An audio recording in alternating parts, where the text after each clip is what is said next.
Magandang umaga, ngayon po ay araw ng Sabado, January 6, 2024. Update po muli sa lagay ng panahon. Ayon sa Pag-asa, shearline ang nakakaapekto sa eastern section ng Southern Luzon at Visayas. Northeast monsoon naman nakakaapekto sa nalalabing bahagi ng Luzon.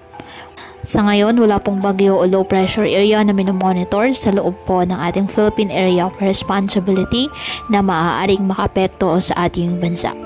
Wala rin pong nakataas na gale warning sa anumang baybayin ng karagatan, kung kaya malaya pa rin pong makapamalaot ang ating mga kababayang mangingisda at may maliliit na sasakyang pandagat. Ngayong araw, dahil po sa shareline ang Bicol Region, Northern Samar, Eastern Samar at Samar, asahan ang maulap na halangitan na may kalat-kalat na pag-ulan at thunderstorms.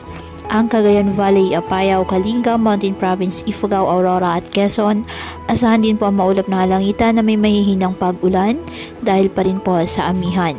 Ang Metro Manila at nalalabing bahagi ng Luzon, bahagyang maulap hanggang sa maulap na halangitan with isolated light rains dahil po sa northeast monsoon. Ang Mindanao at nalalabing bahagi ng Visayas, apektado ng easterlies at ng mga localized thunderstorms.